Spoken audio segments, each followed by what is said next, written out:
And Ryan Garcia seems to be putting so much energy and focus into his social media posts, which are really off the rails. Like so crazy. Yeah. But like, could it be marketing for his fight? I don't know. See, that's I don't think it's devil worshipping because he's full on about, you know, Christ and from when I say the positive side of it, he's like, you know, he's campaigning against child trafficking. He's saying all these people are like, you know, these elite people. Yeah. So he's trying to sort of campaign for the light. And bring awareness, but I'm like, at the same time, I'm like, dude, like if you see his comments, like the people's comments, so many people are like, oh mate, what's going on? We're out of here. And at the same time, I'm like, you have got one of the biggest fights of your life this Sunday. See, that's what probably people are thinking. It's probably marketing. Yeah. To gain that some attention that's a bit different than just like, hey, I'm fighting this weekend. Yeah. Like it's so wild. Yeah. Like it's like this crazy can of worms. It's insane. A whole, but it's the same sort of thing, right? Yeah. Anyway, that's a whole thing that we'll get into in a minute. Hi guys, welcome back to our podcast. I'm your host Bianca. I'm Vic. I'm Olivia. So we just opened a can of worms about 2 seconds ago about all the ways that people are marketing at the moment and whether it's marketing or whether it's a whole other thing. But I think what we're trying to dive in today is about, is any publicity good publicity and how it kind of incorporates into the marketing world.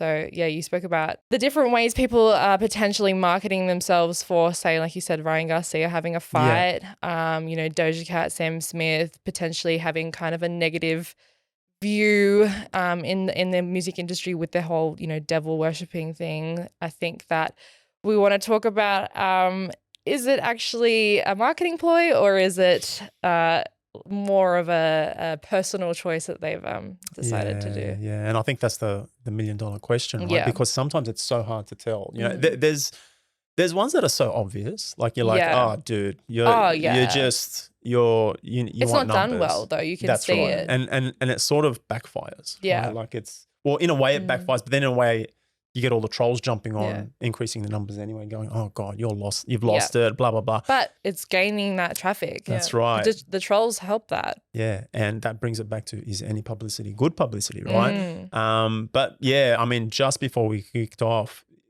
we organically got stuck into it. Oh, I know. We could have just gone spiraling. That's right. So, and you know, Doja Cat, that's a great example, right? She, and the reason why I think that's a great example is, she left a lot of people guessing. So it's either done super, super well, or she's literally just made a life choice, and that's it. She doesn't give it. She doesn't give a damn. Yeah, and we're totally like going way too deep into it. Yeah. So like, you know, like, and the reason I say that is because prior to this big shift that she made, she was killing it. Yeah. You know, when TikTok happened.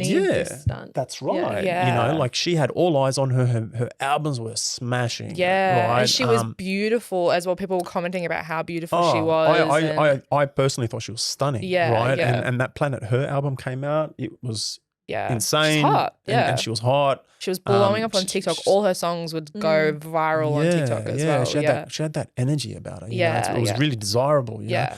And then before the next album, she just flipped the script, right? And shaved her head. She went into the devil kind of theme. All her music the music videos are very themed around devil worship, and whether or not that was just, you know, it's been done for ages, right? That whole devil worship theme and things.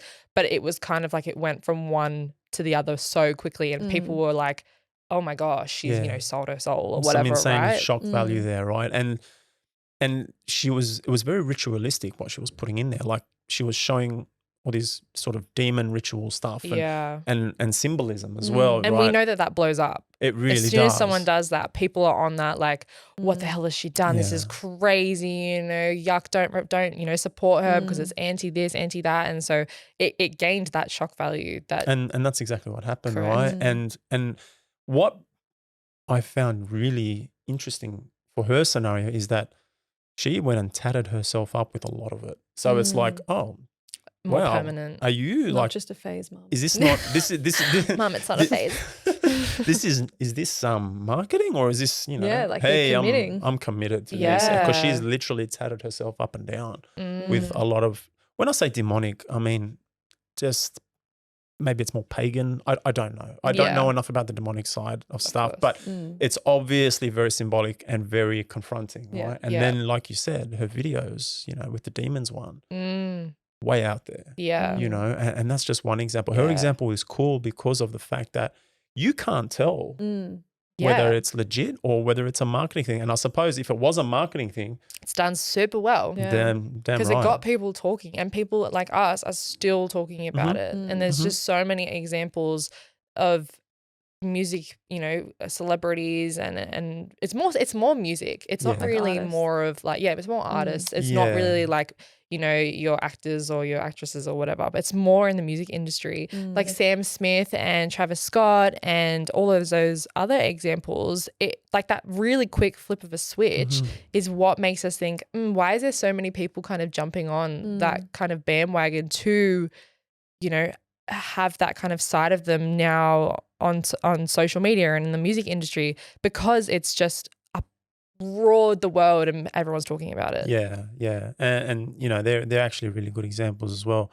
I know with Travis Scott at that festival, you know, someone died and he just pushed on. Yeah. You know, like that was a big that thing, went crazy because everyone was like, what was that? Is there a symbolic thing around that? And that's just horrible to even think about. Yeah, and that's right. Yeah, you know? and if that was marketing, that's absolutely disgusting. Like that's something that we would just, you know, never ever support. That's right. That's right. And with Sam Smith, I mean, initially, and I'm sure a component of it is, initially it just seemed like a bit of a life choice, right? I think he changed to non-binary. Was that right? I think he was always gay. Right. Yeah. But I think right. that I think he was maybe his pronouns changed. That's right. And I remember when that that happened, and you know, to each his own. That doesn't affect me which way or the other, but as you said, he just started to change more and more and went down this rabbit hole, and like you saw a lot of backlash, right? Like there was I miss the old you know, your old music, the old stuff. Yeah. That's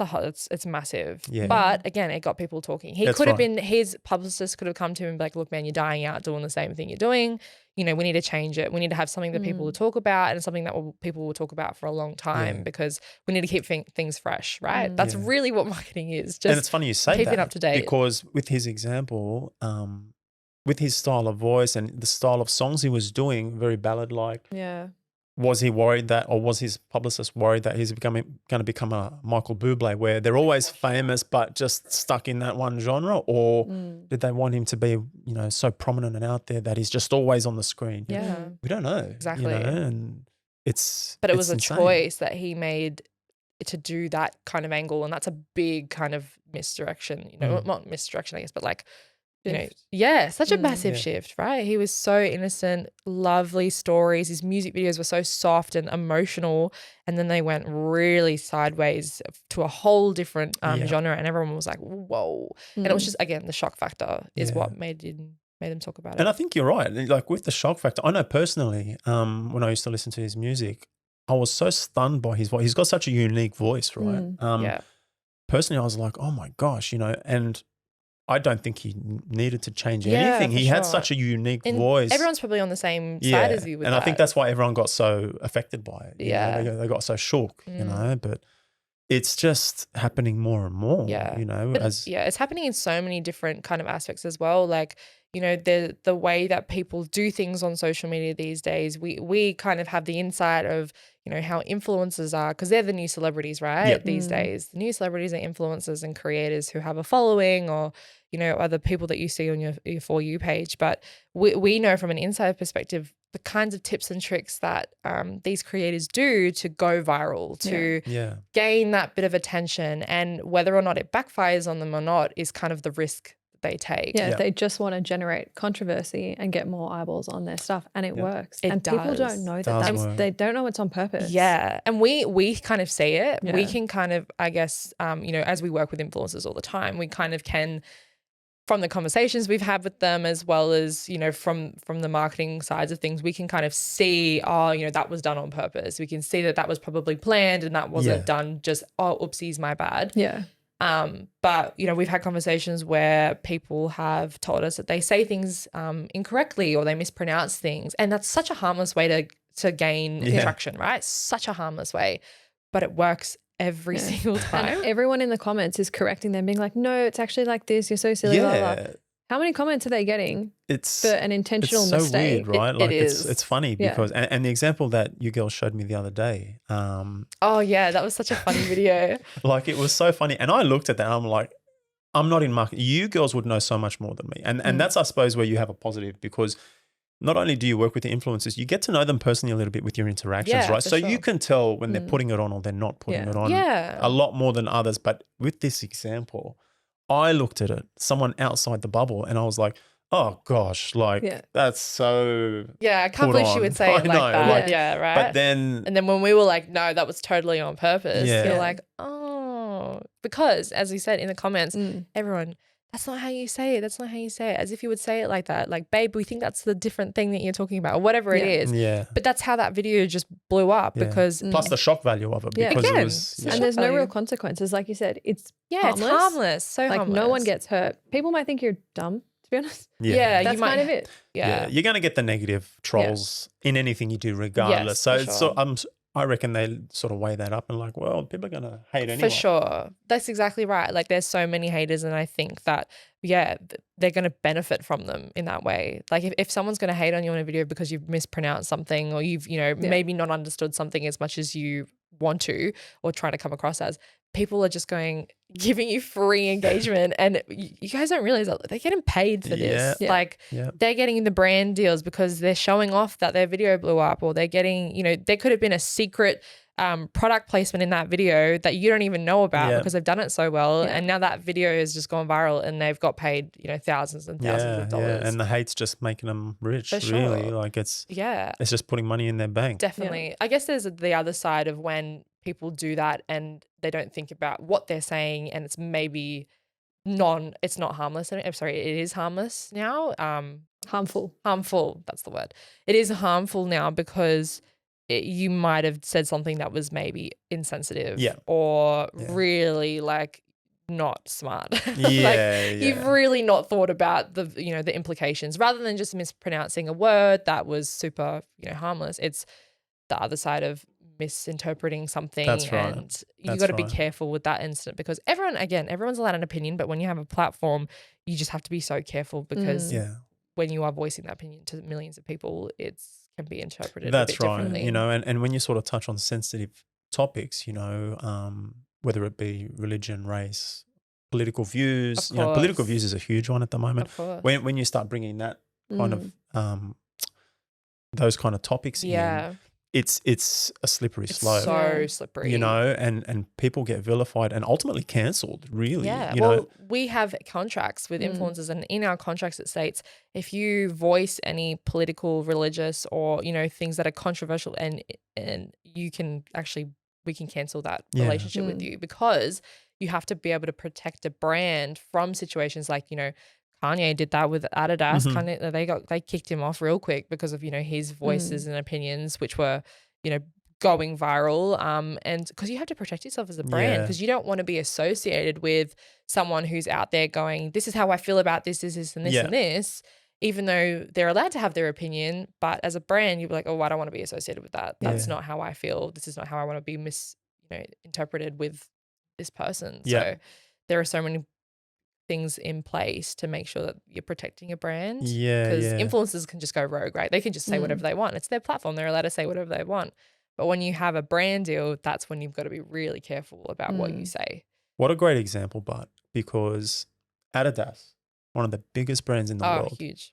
Kanye, one of the biggest names in the world, right? For sure. What a great example. And look, opinions aside, like you said, the fact that he came out and said all that stuff, everybody's entitled to their own opinion, whether they're right, wrong, whatever. There is one thing I'm a firm believer on is freedom of speech, right? Of but you are connected contractually to a brand, regardless of whether you agreed or disagreed with his opinion. Mm-hmm. The fact that Adidas, even though he was so massive and those shoes, those crazy shoes made so much money, they still put forward and cancelled it. And a lot of people gave Adidas blowback for that, but a lot of people were also for it as well. That's right. There was those two sides. But as a company, the fact that they were able to not say, oh, well, he's too big now, let it slide. Whereas we know that if it was a smaller influencer, goodbye. They would have been kicked. Sayonara, right? Yeah. So in a way, it was good that they did that because they withhold their values and they. That's right. Yeah. You know, and obviously it was a very, very sensitive topic because, and it would have damaged the brand regardless. But the fact, what an example to show, because two of the biggest names in their respective industries, and look how it unfolded and went down. It was crazy, right? And still really, he's still sort of throwing out a lot of conspiracy stuff. Oh yeah, he's a controversial man these days. And I think that's probably affected him since that, because Adidas did drop him, right?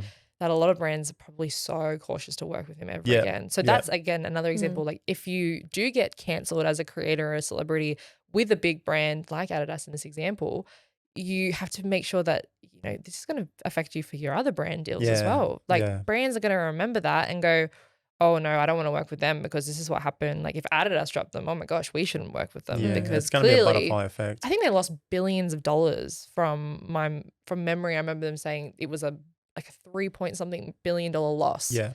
And that's a huge loss. Crazy numbers. And they were still like, no, I hold on to the values of this is what we feel as a company, and it doesn't align with him anymore, drop. And it was pretty quick as well. It wasn't something instant. That was held on for a long time. Yeah, so it was brutal. Yeah, it was super brutal. But there's so many examples out there. There are so many instances. Like we talk about, like the Kardashians are a great example of someone who is front of stage, in your face all the time. There's always new brand deals, always new businesses opening, always new episodes of the Kardashians coming out, right, where something happens. And the cucumber incident with Kendall Jenner, where she controversially cut a cucumber in a really odd way, it blew up and it became an Uber Eats ad, it became a meme, it became all these things, and they probably made a lot of money from that situation. I have no doubt that they made an absolute killing, and only that family could do that. It's like they don't sleep. Kris Jenner doesn't. No, she doesn't. The devil works hard, but Kris Jenner works harder. Yeah, absolutely. You know, but it's so crazy, and obviously it comes with their clout, you know, in the public eye. But they're so smart. They are so smart. You cannot deny it. For so long, the Kardashians were perceived by the media and by lots of people as dumb, right? No talent. They are the smartest people in the entire world. Yeah. Like you cannot take that away from them. Has to be one of the strongest marketing machines around. For sure. That's it. For sure. Yeah. Like whether it is Kris Jenner, you know, everyone has that laugh about Kris Jenner is, you know, like I said, devil works hard, but Kris Jenner works harder. Whether it is Kris Jenner alone or it's just a mad team behind the scenes who are just pumping their PR. Yeah. They are, whoever they are, hire them and, you know, you'll blow up. You could sell like poo. Like well, they literally could, right? You can literally just sell anything, and you know, they literally could sell anything. And a lot of the time they'll come up with some new product, like you said. Yeah. And it just sells out. No matter what it is, it just sells out. Yeah. You know, their machine just runs so well, you know, and that cucumber thing, how insane is that? It's crazy. That is all so she did was crazy. Just cut something a bit weirdly and they got an Uber Eats brand deal with it. But also people probably, again, think she's such an idiot. She doesn't know how to cut it. For sure. Like you think that wasn't planned? Yeah. You think she seriously doesn't know how to cut a cucumber. And even if she does actually cut a cucumber like that, the placement of adding that into the show was totally pre-planned. Even if it wasn't, that's really impressive. But like someone on the team, totally like, saw her do it. If they thought that was an issue, could have let her know. That went through so many rounds of people looking at it and getting edited, and it passed. Yeah, for that exact reason. Insane. For sure. Yeah, because they looked at it and they're like, who the hell does that? And really, who does? Right? Yeah. And they laughed. They probably laughed, and you know, obviously. From then on, laughing if it was organic, it was premeditated after that. They're like, we're keeping this in. It's gold, you know? Yeah. But they think that people think that reality TV isn't scripted. And I'm like, oh yeah. Really, you knew. No, it definitely is. It is probably more scripted than like other TV shows that you watch. Definitely. And I can speak firsthand to that because an acquaintance of mine years and years ago when reality TV started really kicking off, he was high up at Foxtel, worked a lot on the editing and stuff. So we got a lot of tickets to a lot of these reality shows, you know, whether they were Next Top Model, The Contender, the fighting ones. And you're right.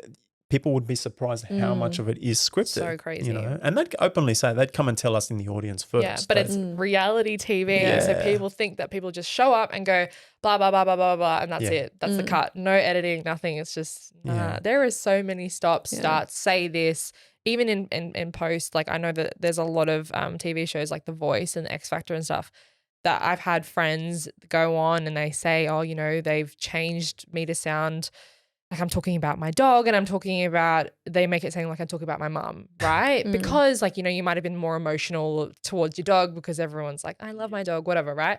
But they've like warped it to say that you're talking about your mum or something because that sells better, right? It looks better. It's making you sound like more of a, you have a beautiful relationship with your mother or whatever it is, right? Because they have to find out what sells. They're not going to, if you haven't made the cut that it's not exciting enough, they're going to make it exciting. All right, hold up. Let's add a sub story in. Let's do this. You know, what was the hardest ship in your life? What was the thing that made you transform yourself into this amazing singer, right? Oh, you know, my grandparents died. Oh, perfect. Let's add that in. You know, that's exactly. But again, it's marketing. Yeah, they're trying to sell something. Yeah. They're not trying to just get you to watch the show. They're trying to sell you their show. They're trying to sell you this person because they want to. If they win, they want to sell lots of. Deals afterwards and lots of albums and stuff. So I want people to relate and get hooked on it. Yeah. And that works in two ways as well. Yeah. It's actually a good sort of example because there's also the ones that they're so good, like in terms of singers. They are insane. I mean, they get nowhere. They get nowhere. It's so sad. And then you have these ones, I'm not going to put anybody down, but there's ones that they're not as good. Yeah, they're like, they're all right. They're average compared to some of the people that go there. But they got the best sob story but they've got a story and a half and they go places. Right? Yeah. So that's marketing. The story sells. Yeah. You're selling a person as well and everything behind that, the story, their experience, what they look like, it's all, you're an image, right? They're trying to sell you as an image as well. They sell the whole package. Yeah, that's right. Yeah, that's crazy. There's just, anyway, with Taylor Swift as well, this is another massive one to dive into. We saw as a, you know, Earth, like as a whole human race, the way that she just took over the world kind of recently and the NFL since she started dating Travis Kelce. Yeah. I have never once cared to watch the NFL in my life. I didn't actually watch the NFL since then, but I started seeing NFL posts. I started seeing results of games that I've never once seen in my entire life because I have an interest in Taylor Swift. And I know that the rest of the world completely jumped on. There was, I was looking at it the other day, there was like a 53% increase in viewership. Wow. And I think that was from teenage, I think it was like from teenage girls. 53% since she started dating Travis Kelce. That is some kind of number. So, and they gained like 300,000 extra followers on social media. 300,000 followers just because they were dating each other, because Taylor Swift was dating Travis. Do you think any of when I say planned, do you think that NFL, when they heard about this relationship, for sure, that marketing girl was like, hell yes. But have you seen, this is the best. People are complaining that there's too much footage of Taylor Swift during the game. Like they're on her in the box, not the players. Yeah. Like people are legitimately complaining about that, but there's a reason why. Of course. They do what sells. And you know, celebrities know that they get used for that situation as well. And you know what? She's probably like, hell yeah, use me. Like, I'm going to get more traction. He's going to get more traction. Like, and as a couple, they're going to become, you know, again, a viral sensation. That, oh my God, what do they call them? They have like a pet name. It's like, I don't know. I don't even know his Travis name. Kelce. It's probably like Trailer or something. Something like that. But it's funny because, like you said, NFL would have some diehard fans, right? Oh, yeah. Probably a lot of male fans especially in America. In America, you'll have some crazy fans, diehard fans. Probably wouldn't look twice at Taylor Swift normally. Yeah. So she would have got a lot of traction there. And a lot of hate though, too. I think it would be negative too. Yeah. There's always going to be these diehard NFL fans who are going to be watching this game and being like, oh, get Taylor Swift off my screen. I don't want to see that. I'm here for the footy or whatever it is, right? I don't want to see this. But the NFL is like lapping this up. Yeah. Like, this is brilliant. They're happy to cop that negative criticism. Happy to cop it. Yeah. They gained so much from that. I think there was something as well, like 400% increase in Travis's jerseys. Just so Travis's jerseys, because everyone was probably like to their boyfriend, oh my God, get there. Yep. And I saw it. When I went to the Taylor Swift concert this year, all the boys were wearing, like their boyfriends who came were wearing Travis's. Far out. And he was there too. Travis was there at the concert. So that again just added to the whole ideal of this. It's for the boys as well. The Taylor Swift concert is for the boys because, you know, Travis was there supporting his girl. A manly man, a sports athlete. Correct. In his prime. Yeah. But that's just, she's a whole nother, you know, worldwide sensation. But if it was the NFL, if it was, you know, bloody ice hockey or something, it would have been the exact same result. Yeah. No matter what it was, it would have been the exact same thing. And she's a great whole example of like marketing. Yeah, you know. she like the Kardashians, she's her own little beast as well, sure. right? And she's gotten up there with them. Yeah, sure. And you know, when she was here, even the Aussie papers, all I could see was NFL. You know, a lot of Taylor Swift / her partner sort of articles, but there was a lot of NFL news as well. And all the memes that came out, like from our social media point of view, everyone just creates a meme from the, what's the game that they win over there? The Super Bowl. The Super Bowl, when they won the Super Bowl. All of the memes of them having a hug and seeing what they were talking about. It was just all about, Taylor's here. And everyone was just doing some kind of campaign around Taylor Swift coming to Australia. Like, that's crazy. It was like Barbie ×2 on crack. Like, crazy. She's a whole nother thing. It's a good example though. You could talk to about for ages. And it's a good example of how it crosses over into other industries as well. Like who would have ever thought Taylor Swift for sure and the NFL? Like you would There's never no correlation there at all. But now she's in a relationship with one. There's been a million different things that they can create from that. Yeah. I reckon they'll come up with like some jersey with her name and, you know, her number. God. I think her number is 13. 13. Yeah. The diehard fans are going to hate that. They will. They will hate that. They will hate that, but they will make so much money from it because there's millions and millions of Taylor Swift fans. Probably more than NFL fans, let's be honest. Well, and NFL is huge. Correct. Right? Yeah. So. I think that it would be silly on their end if they didn't. Oh, they know what they're doing. Yeah. Oh, they do. No doubt. That marketing girl over there is just like loving life. Loving her job. She's loving her job. But yeah, talking about marketing gurus, there's this guy, Terrence Riley, who isn't really like known in the world like for like, you know, visually. No one really knows what he looks like, but he was the marketing guy for Crocs. And we all remember when Crocs came out, everyone was kind of like, what is this product? Like, what is a Croc? They're kind of ugly, you know, things with holes in it. You can stick little stickers or, you know, little things in it, but they weren't fashionable, right?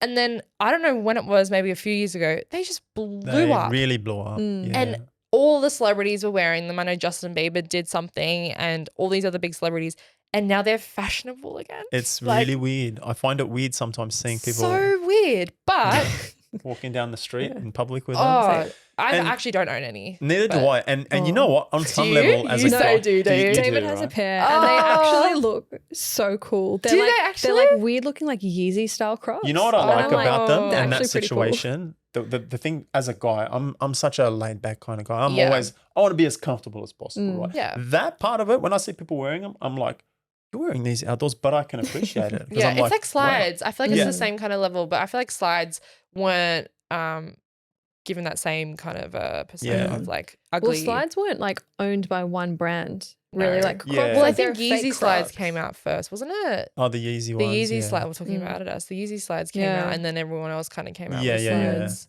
But the Crocs are a whole nother beast now, right? And the whole bling thing, what do you call them? The sparkle or whatever. Like the little pin. Yeah, it's like little. There's a word for it. Yeah, but like there's ones with toes now. Like fans, but. These Lightning McQueen ones just blew up, and everyone's like, "Oh my god, I have to have Lightning McQueen Crocs," and I'm like, "What?" So this guy was the guy that did this. So Terrence Riley, is that his name? Terrence Riley? I think so. Yeah, it sounds like what you said. Terrence Riley. I think that's him. No one's going to argue otherwise. Terrence Riley. Terrence Riley was the marketing guy for Crocs. He came in, he absolutely made them great again in the marketing world. And then this situation with the Stanley Cup happened. We all kind of remember when that lady's car caught on fire and there was that video of her going back to her car after it was extinguished, and she had her Stanley Cup in the cup holder and it was fine. She shook it and there was ice still in the cup. Yeah. So this blew up. This was on the news. It was all over LinkedIn. Everyone was going, oh my gosh, this is crazy. The first thing that Stanley Cup did was, we'll buy you a car. We're going to buy you a car and we'll replace the car that basically just burned because this video went viral, right? Everyone's like, Stanley Cups are great. They're indestructible. And then I saw this video of someone kind of breaking down the situation of the Stanley Cup, saying that this Terrence Riley guy just started at Stanley Cup. Oh. Coincidence, right? So this marketing guru had just kind of, because Stanley Cup has always been, it's been around apparently for like 110 years. It's a kind of manly kind of brand, but the girlies of TikTok have blown it up recently. There's been like fights over Stanley Cups in stores, people reselling them on eBay for ridiculous prices. Wow. Some like exclusive, limited edition Stanley Cups. And then this video came out and it kind of just took off from there. And then, they were saying that in this video that Terrence Riley, we think that because he's just come in, we think that it's a marketing ploy. Stunt. We think it's a stunt. Yeah, wow, it makes sense. Because as well in this video, they actually burnt a cup of a Stanley Cup in a fire and it burnt. Like it wasn't like destroyed to the core. The ice was melted and it was ruined, right? So everyone, like in this video that they were doing this experiment, they were like, it sounds very sus that this person has, come into this company. He's known in the marketing world to be someone who transforms social media platforms. And now Stanley Cup is like referenced as a great social media account and a great company. So that was super interesting. That's pretty smart. If it was a marketing ploy, so smart. I love that. The budget would have been amazing. Well, to that work bought a new with. car as well. That's crazy. But sometimes all it takes is something like that to happen, right? A brand to blow up. If you want your brand to blow up overnight, doing something like that, mind you, setting a car on fire, that's pretty that's pretty crazy. That's pretty crazy. Extreme. It is, and very dangerous. And as long as no one's hurt, I suppose. Like, like the lady was fine. She was okay. But the Stanley Cup was untouched. Yeah, I and don't know there about the ice thing. Still in there. Physics, guys, right? I don't know what the temperature is of a car getting caught on fire, but it surely would be pretty high. Yeah. Like that's... I would assume that the ice would melt pretty quick. I mean, your ice would melt in a car just sitting in 25 degrees heat. Yeah, I think there's a thing that they say that with those Stanley Cups that, they should last. And I think there are cups that do actually have, the structure to make ice last or whatever. Yeah. But in a fire in a car, the car was crisp. Like this car was charred. This was a black charred car inside. There's no way. So moral of the story is they need to make cars out of whatever they make the Stanley Cups out of. Apparently. Right? Yeah. I mean, even my cup that I use or the canister or whatever, it holds the temperature, right? Whether it's cool, hot, to a degree. Yeah. I would assume at some level that's right. Yeah. But to have ice in a burning car. And think about how long it would take to extinguish a car that's burning. And as well, you could tell from the video, that car was on fire for a while. Yeah, it was charred. It was charred. Like there's no way that was like, a quick little fire. Like that was it was gone. It was absolutely gone. Yeah.